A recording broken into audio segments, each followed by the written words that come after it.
Hello, I'm Val, and welcome to what is a very untidy table.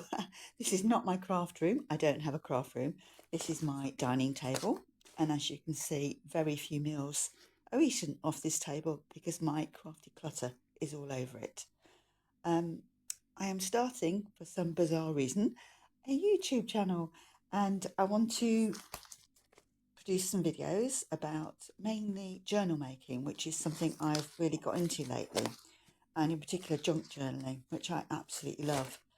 And I thought I would just talk a little bit about how I got into it. So a couple of years ago, I treated myself to a gel plate and had a huge amount of fun with printing. And of course, when you've got all these prints, then you're left with, what on earth do I do with them all? And so I began looking at YouTube videos about how to make really simple books. And so I began making little journals like this and stuck various gel prints inside them. And here's this one as well. And they're quite easy to make.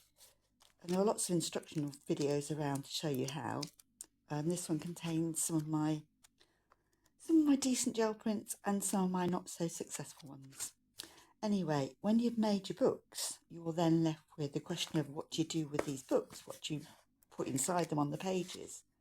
And so I went back to YouTube and looked for more ideas and came across the whole idea of journaling, art journaling, and lately junk journals. And so I've been making books, and as I was making them, it occurred to me the other day that I've always kept journals of a kind. I just didn't call them journals. And they were scrapbooks, really. They were books that I kept with pictures of things that I liked, that appealed to me. And I sorted a few out, and there are these three, which I've got, which I thought I'd do a quick look through with you, just so you can see the kind of thing. And they are journals, really. I've not written in them much, but I've certainly collected together lots of ideas for things I could make or colour schemes that I could follow. I used to do a lot more needlepoint than I do nowadays because it's a very slow craft. And I used to draw patterns on graph paper, so I've stuck some of these in the book where I've just worked out patterns. And see here, this little picture, I found that really inspiring, so I made a felt version of that and then embroidered on top of that. My picture wasn't as elaborate as that, but it was my version of it. This book's falling apart, as you can see. It's so old, and the sellotape's going yellow. But there are some beautiful images in here of just things that really did appeal to me. Just colour schemes like that. Just fun things like those earrings. Oops, there we go. And I've always been a big Kay Fawcett fan. I love his sense of colour. I tend to like his earlier stuff rather than the later. And for some reason, I did needlepoint of a cat with angel's wings and halo. Who knows why?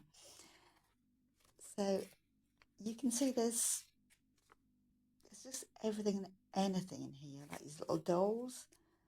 I think they're papier-mâché, I think.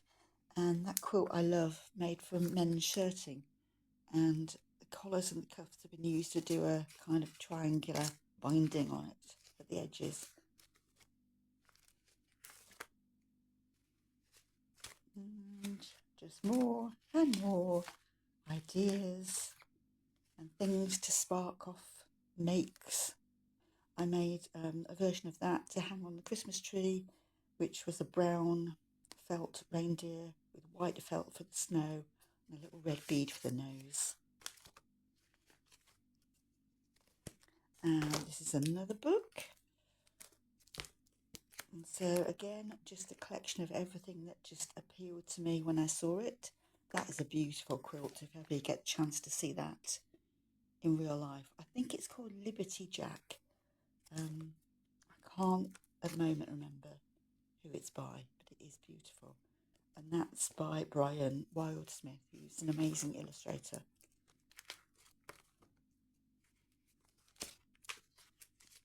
I just don't buy as many magazines now as I used to, so I don't collect as many images. And I suppose we've all got used to looking at images online now on Pinterest or Instagram in particular.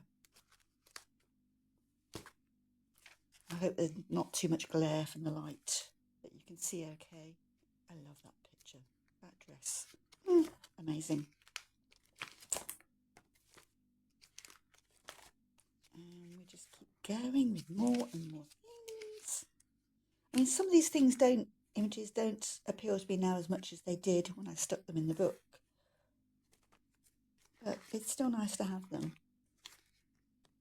And I love these. That could be slow stitched so easily.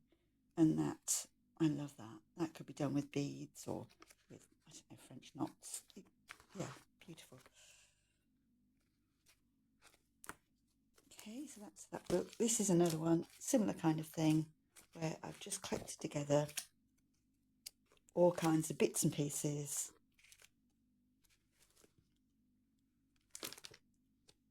Cats, love cats. I have a thing about fish as well, I think. I don't eat them, being vegetarian, but they are amazing creatures to look at, very beautiful. Oh, there's that quote again. Liberty Jack. I cannot remember who made it. I'll have to look it up. And that I made a needlepoint cushion. And that's just a little sample. That's my graph paper, coloured pencils where I worked out the design. Of course, that would all be done now on a computer. That's Julie Arkle. I love her stuff.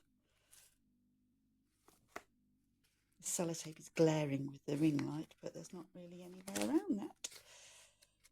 So yeah, that's the kind of scrapbooks I collected. And I think they were kind of a forerunner really for the journals that I've been making. So this is the first journal that I've made. That's the second one.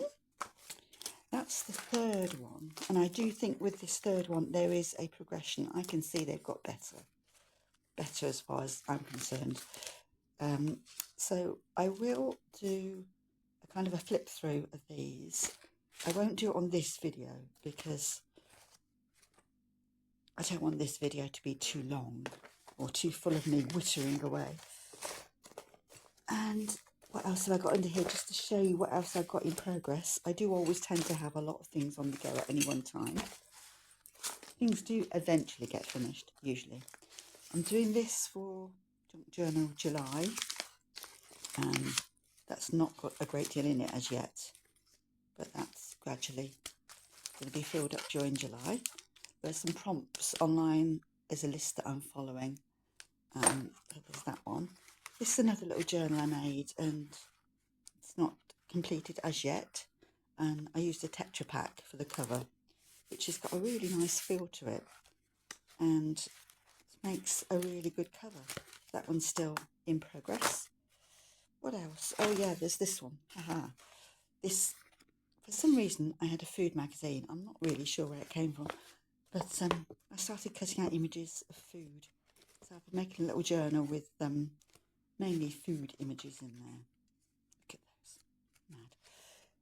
Yeah, so that's being completed. But I will do a flip through in subsequent videos of these three, so you can see, hopefully you can see a progression and how I am getting a bit more imaginative with my journals. So I'm going to leave this for now. I hope the audio's okay. I haven't got a separate microphone, so I am just recording this on my phone. So hopefully you can hear it okay. If you'd like to give me a thumbs up or leave a comment, I'll be very grateful, because I am very new to YouTube and this is going to be a very steep learning curve. So thank you for viewing, and please stop by in the future. Okay, thumbs up. Thank you. Bye-bye.